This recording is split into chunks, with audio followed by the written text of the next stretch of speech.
got a shipment in today, guys. It's big and it says Vmac on it. I'm excited.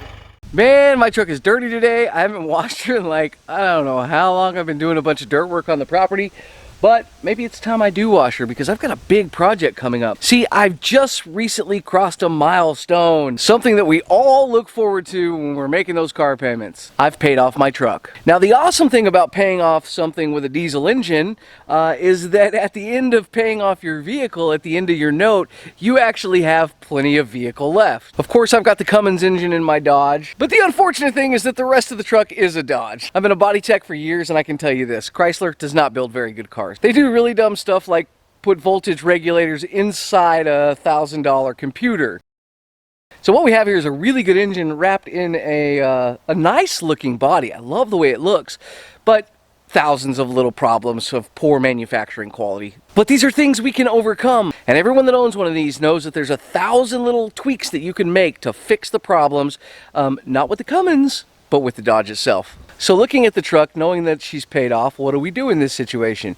Do we trade her in and get a newer, up-to-date vehicle and spend another, $60,000 after my trade-in to get the latest and greatest in technology? But there's another option. We can take that money that we used to have as a payment and reinvest it into the truck, bringing it up to date with certain technological advances, as well as make some modifications that will make this truck a lifetime truck. And while we're in there, I think we can increase the value as well. And that's pretty awesome, and that's what we're going to do in this build series. Let's go over the first two components and the first stages of transforming this old turd into the Stormtrooper.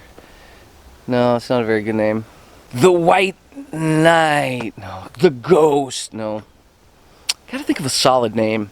Truckzilla. No. The Dodgenator. The Collaborator. Ooh, the Pale Horse. It's a service truck, guys. It's gonna be a service truck. I don't know. You wanna come up with a build name? Come up with a build name. I'm gonna turn my truck into a service truck, and it's gonna be awesome. Join me. I actually kinda like Pale Horse. I mean, I don't like the connotations that wherever I go I bring death, but that does do if you can't dodge it, ram it, or whatever, because it's the white horse of death. No names. No names for this program. It's my truck. It's a good land service truck build. That's it. Simple enough. So what makes a solid service truck? Well, you have to have a strong, beefy truck. You probably are going to be operating on some back roads, some dirt roads. Four-wheel drive is a must. You're going to be hauling some weight usually, and you're going to need to be able to take tools with you. I mean, you're going to need an air compressor, you're going to need a welder, you're going to need to be able to arc gouge, you're going to have the ability to cut. You're going to need a generator to be able to power all your tools and keep everything in check. From time to time, you're going to need hydraulic operations. Let's say you need a crane on the truck. It really depends on your application and what the service truck is for. For me, I have a full shop here and I do a lot of work in the shop. But a lot of you guys know that I help out at the Early Days Tractor Club grounds, and we're doing a lot of work over there. So I take my tools all over the place. They're never secure. It's always like a ragtag, and I have to still have shore power to make it all work. So Stephen Cox has an awesome service truck, and it's fit for his needs. It's a mobile mechanic truck. IC WELD. If you guys aren't watching his channel, go check it out. Really, really awesome guy. He's a heavy equipment welder, and he has his truck set up specifically for his needs. Now, mine kind of falls somewhere in the middle there. It's kind of mechanical. It's kind of welding. One thing that I'll need that these guys won't need is more than likely a portable sandblasting setup.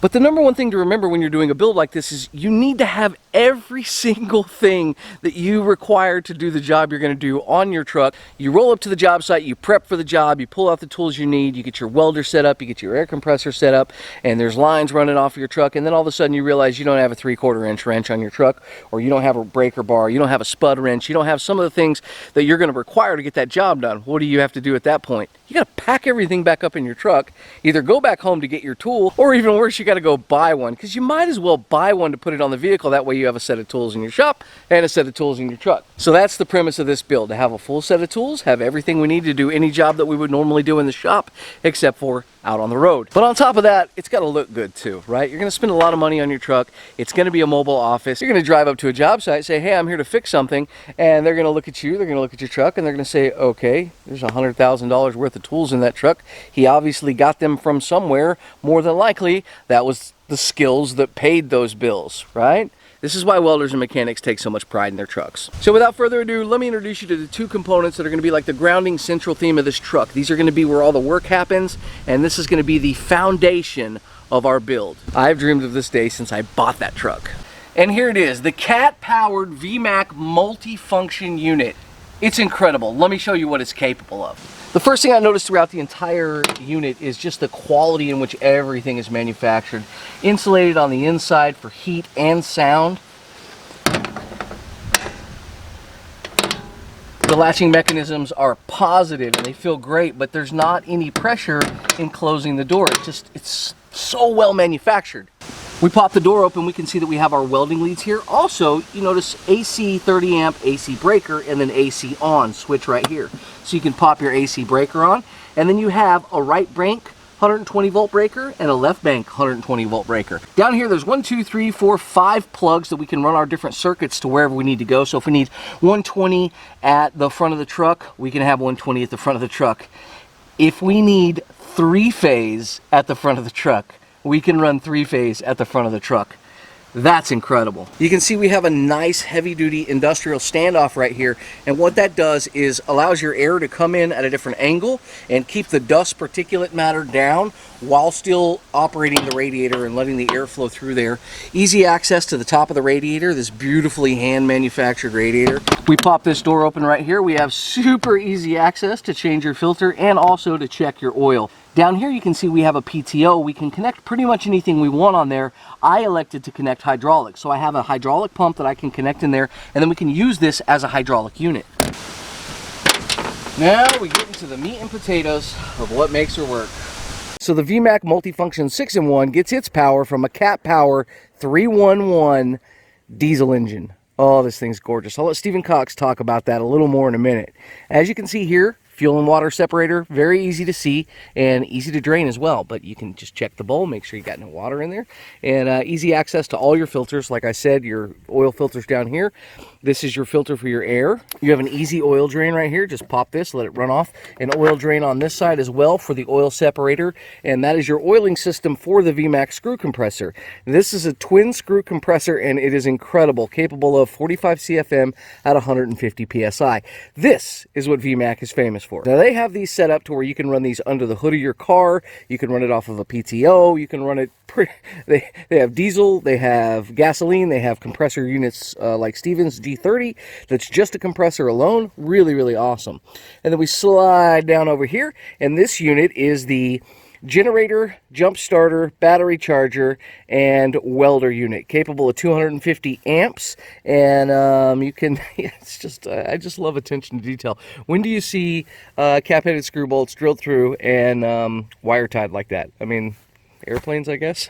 It's just fantastic. So we're going to get more in depth in this in the next video when we actually go into the operations. I'll get into the specs. I'll let you know how much power she puts out, but it's quite impressive what this unit can do. I did go with the hydraulic PTO, so this thing will also run any hydraulics that I need it to operate.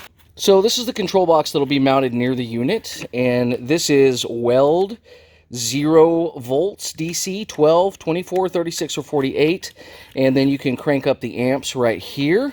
And 100% is your jump start. So if you're jump starting something that's 48 volts or you're jump starting something that's 12 volts, it'll give you up to like 300 amps to be able to start that. Now that is a really cool feature, to be able to weld and jump start. This is the glorious control that will be going into the cab of the truck. Guys, we're at the Con Expo 2020. We're here at the Caterpillar booth because we wanted to show you the engine that Vmac decided to put in its 6-in-1 multi-process machine. It is this Caterpillar C1.1 motor, a little 3-cylinder, 25 horsepower diesel engine. I don't want to tell you how excited I am that Caterpillar and Vmac got together to put a Cat diesel engine with the Vmac, because you guys have been watching my channel for a while know that Vmac is hands down, in my opinion, the best compressors out there. The fact that they're combining with the Caterpillar engine is amazing. The way they design an engine is just different and better than any other manufacturer out there. I have the least amount of problem with Caterpillar motors. I have the least amount of problem with tech support, least amount of problem with getting parts. Caterpillar has an amazing network. If you need a part right now, there's probably a hub somewhere within 150 miles of you where you can call 24 hours a day and get the part now. I think it all comes down to service, just as you were talking about earlier. Service is the most important things to our customers. They want to know that if their machine goes down or a piece of equipment that has our engine in it goes down, that they have, you know, the support that they need to get that equipment back up and running. And whether it's a Cat manufactured machine or another machine with a Cat engine, they get the same support. You can go to cat.com and there's all kinds of information. We have an industrial section. You can learn all about the engines, the wide range of engines that we offer, and learn more about our partners like Vmac. Let me show you what I came up with for a bed. Oh, that would not be good, right?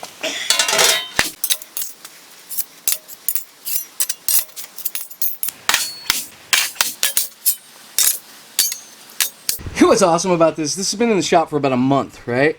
And everything you see here is from shipping, right? Just from handling and shipping.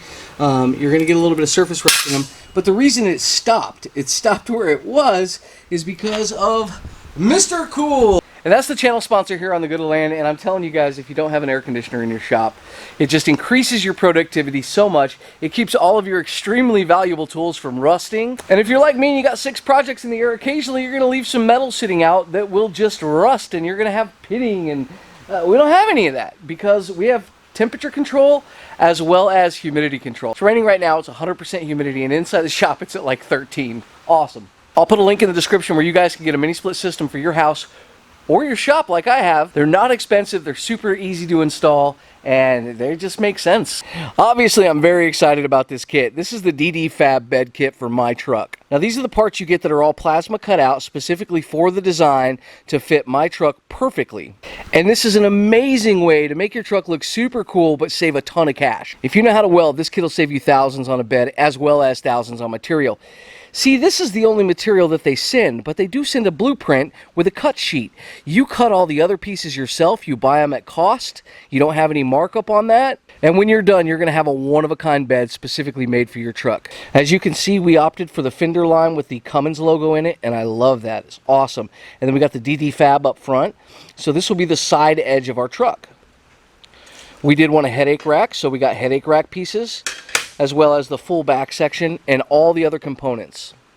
We're going to build this bed, and I thought it would be cool, since they're going to be spending a lot of time together, that I should use only the Vmac to build this with. So no shop air, no shop power, no shop welder, none of that. This is going to be built 100% off the Vmac to show you guys what it's capable of. I have a ton of ideas of all the tools and the boxes and everything that I want to go in this truck. I have an idea of the final stance. I have an idea of the tires and wheels that I want to use. But I also want to hear what you guys think. What you guys think this truck needs in order to be, I don't know, the ultimate service truck for me. All I know is I'm so excited. I can't wait to finish this project. It's been in my mind for 6 years. So welcome to the new build, and stay tuned because this is going to be awesome.